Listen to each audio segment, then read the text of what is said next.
Halo teman-teman investor. Pada video lalu, kita baru aja membahas Warren Buffett asal India, yaitu Rakesh Jhunjhunwala.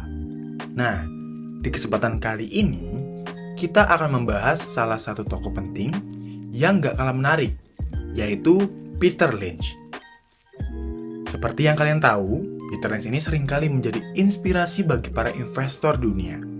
Dan yang gak kalah menariknya, ternyata return dari Peter Lynch ini secara annual lebih besar daripada Warren Buffett loh. Nah, kalian penasaran gak sih gimana kisah dari seorang Peter Lynch? Bagaimana gaya investasi dia sehingga bisa mengalahkan return dari Warren Buffett? Yuk, langsung kita bahas. Peter Lynch adalah seorang investor pasar saham sekaligus mutual fund manager Magellan Fund di Fidelity Investment. Dirinya memiliki julukan The Chameleon di dunia investasi saham dan menghasilkan rata-rata return tahunannya yaitu sebesar 29%. Lebih besar nih ketimbang Warren Buffett yang menghasilkan 20%-an. Mungkin di sini kalian ada yang berpikir ya, apakah Peter Lynch ini lebih hebat dari Warren Buffett? Karena dari segi return investasi mengalahkan return dari Warren Buffett. Well, untuk menjawab hal itu, kita lihat dulu yuk background, masa kecil, ataupun karir dari seorang Peter Lynch. Peter Lynch lahir pada tanggal 19 Januari 1944 di Newton, Massachusetts, Amerika Serikat. Ayahnya adalah seorang akuntan dan menghasilkan banyak uang dari pekerjaannya tersebut. Sehingga bisa dikatakan Peter Lynch ini beserta keluarganya memiliki lifestyle atau ekonomi yang baik. Akan tetapi, ketika Peter Lynch berusia 7 tahun, ayahnya meninggal karena penyakit yang dideritanya. Sepeninggalan ayahnya, kondisi keluarga Lynch ini dikabarkan kurang baik. Ibunya yang tadinya tidak bekerja, mau tidak mau dirinya harus kembali bekerja dengan 2 pekerjaan sekaligus. Maka untuk membantu ibunya dalam mencari nafkah, Lynch mulai bekerja sebagai caddy di klub golf ketika dirinya berusia 11 tahun. Waktu masih muda, Lynch sangat mengerti kondisi ibunya yang bekerja banting tulang untuk membiayai pendidikan dirinya. Maka ketika tumbuh besar, Peter Lynch mempunyai mindset bahwa ia harus menghasilkan banyak uang agar ibunya tidak susah payah atau tidak lagi melakukan pekerjaan. Maka dari itu, Lynch bekerja sangat keras dan terbukti pekerjaannya sebagai caddy mengubah hidup seorang Peter Lynch. Minatnya pada pasar saham berkembang setelah mendengar percakapan para investor hebat yang datang untuk bermain golf. Saat bekerja sebagai caddy, memungkinkan bagi Lynch untuk mengasah kemampuan social skill miliknya. Dirinya sering sekali ngobrol dengan para pengusaha dan investor yang sedang bermain golf.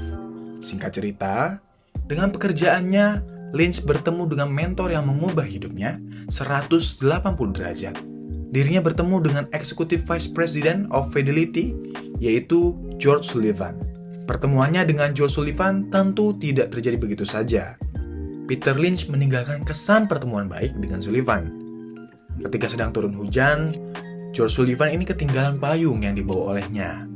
Peter Lynch dengan inisiatifnya membeli payung baru dengan uangnya, dan payung itu diberikan kepada George Sullivan.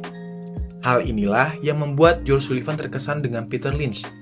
Peter Lynch pun bisa kuliah di Boston College atas rekomendasi yang diberikan oleh George Sullivan dan mendapatkan dana beasiswa penuh dari pekerjaannya sebagai seorang caddy. Nah, singkat cerita, Lynch pun akhirnya lulus finance degree pada tahun 1965. Dan pada tahun 1966, Sullivan mendesak Lynch untuk gabung di perusahaannya. Hingga saat itu, Peter Lynch mendapatkan tempat setelah lulus kuliah dengan magang di Fidelity. Oh iya, ada info menarik nih tentang Peter Lynch sewaktu kuliah dulu. Nah, sewaktu kuliah, ketika dia mengejar kelulusannya di Boston College, dirinya terbiasa menabung. Dari uang tabungannya, dia membeli 100 saham Flying Tiger Airlines. Well, ketika itu saham ini naik dengan tinggi di market, memberikan return yang besar pada Peter Lynch, sehingga dirinya bisa menggunakan uang itu untuk membantu biaya kuliah pasca sarjananya. Dirinya akhirnya bisa mendapatkan gelar Master in Business Administration atau MBA dari Wharton School of Business di University of Pennsylvania pada tahun 1968. Pada tahun 1966, Lynch dipekerjakan sebagai pekerja magang. Ia menjabat sebagai analis di industri kertas, kimia, dan penerbitan Fidelity. Tetapi dari tahun 1967 hingga tahun 1969 terpaksa terputus dikarenakan Peter Lynch bergabung dengan tentara untuk melayani negaranya. Di tahun 1969, setelah kembali dari ketentaraan, dia dipekerjakan secara permanen di Fidelity Magellan dan diangkat menjadi kepala sektor investasi tekstil, pertambangan, logam, dan bahan kimia. Singkat cerita, di tahun 1974, Lynch diangkat sebagai direktur analis di Fidelity dan 3 tahun setelah itu, pada tahun 1977, dia diangkat Fund Manager Magellan Fund sebagai kepala Fidelity Magellan. Peter Lynch bekerja dengan tekun, bekerja 6-7 hari seminggu. Dengan bantuan 2 asisten analis, dia mampu berinvestasi sebanyak 1.400 saham sekaligus. Lynch secara pribadi bertemu dengan berbagai broker, manajer perusahaan, dan analis untuk memperoleh pengetahuan langsung tentang pasar keuangan. Pada hari Lynch mengelola dana Magellan, dirinya hanya memiliki total investasi sebesar 18 juta US dollar. Akan tetapi, 13 tahun kemudian ketika Lynch mengundurkan diri dari jabatannya untuk pensiun, dana tersebut menjadi sekitar 14 miliar US dollar.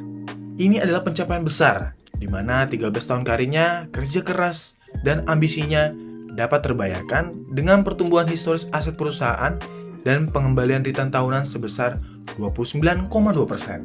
Hal ini membuat Peter Lynch menjadi mentor bagi banyak fund manager terkemuka di dunia.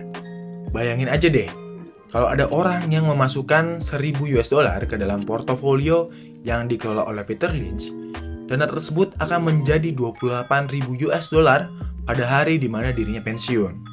Return Peter Lynch ini jelas mengalahkan return dari seorang Warren Buffett yang hanya memiliki tingkat return sebesar 20%. Walaupun kalau kita lihat average return Warren Buffett ini selama 57 tahun, tapi Peter Lynch hanya 13 tahun. Meski demikian, average return Peter Lynch masih bisa terbilang besar di dunia investasi saham.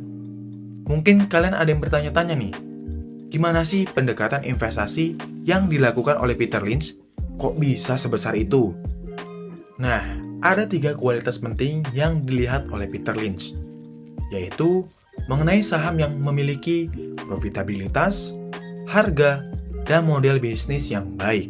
Menurut Lynch, perusahaan yang baik memiliki prospek pertumbuhan dan profitabilitas yang tinggi, serta memiliki rasio PE di bawah rata-rata industri dan di bawah rata-rata historis perusahaan.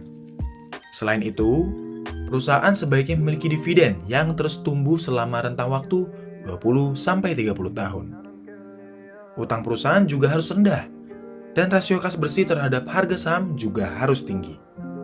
Nah, Peter Lynch sangat yakin kalau investor retail seperti kita memiliki keunggulan dibandingkan profesional dalam hal menganalisis saham. Karena investor retail ini memiliki lebih banyak kebebasan untuk bertindak dibandingkan para profesional yang terikat oleh komite, pengawas, ataupun atasan. Nah, fleksibilitas inilah yang memberi keuntungan bagi investor retail karena mereka memiliki kemampuan dan potensi yang lebih baik untuk menemukan saham yang lebih menguntungkan. Peter Lynch juga terkenal mengadopsi pendekatan story pada investasinya. Dirinya percaya semakin banyak orang tahu tentang perusahaan, bisnisnya, produknya, dan pesaingnya, semakin besar peluang untuk menemukan keuntungan di dalam saham itu. Selain itu, ia juga menilai perusahaan kecil atau yang sedang berkembang memiliki return yang lebih tinggi dibandingkan perusahaan yang sudah lebih mature. Namun, Lynch sangat menekankan bahwa memiliki story atau pertumbuhan perusahaan yang baik saja nggak cukup loh. Kamu tetap harus meneliti fundamentalnya dan melihat valuasinya. Maka dari itu, Peter Lynch melakukan pengenalan pada rasio PEG atau Price Earnings to Growth, di mana rasio PEG berfungsi untuk menentukan apakah saham itu murah dengan tetap mempertimbangkan growth dari perusahaan. PEG ditentukan dengan membagi rasio PE perusahaan dengan tingkat pertumbuhan historis. Sekarang gak heran ya, kalau Peter Lynch ini sering disebut sebagai The Chameleon, atau bunglon di dunia investasi.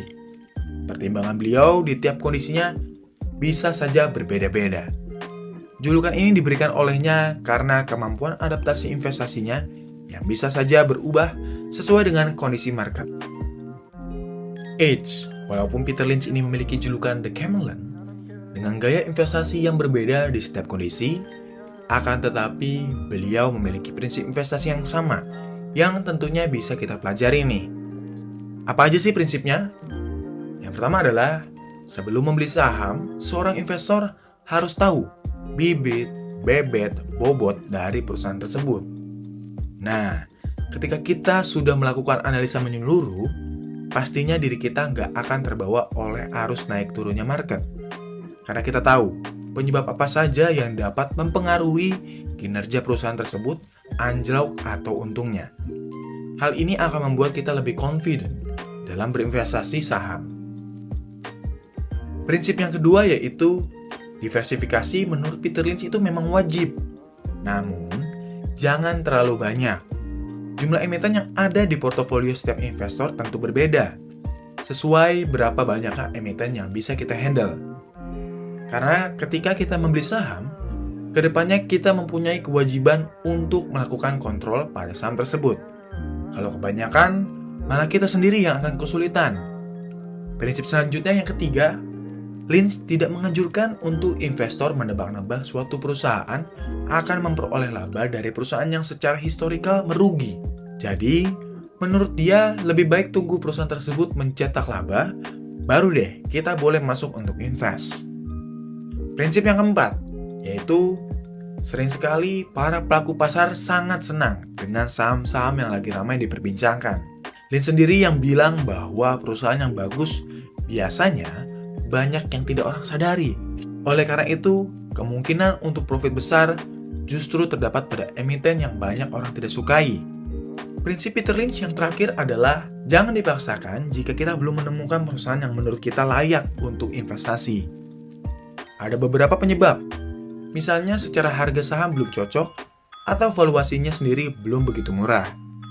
Oleh karena itu, lebih baik kita tunggu sampai saham tersebut masuk dari target beli kita.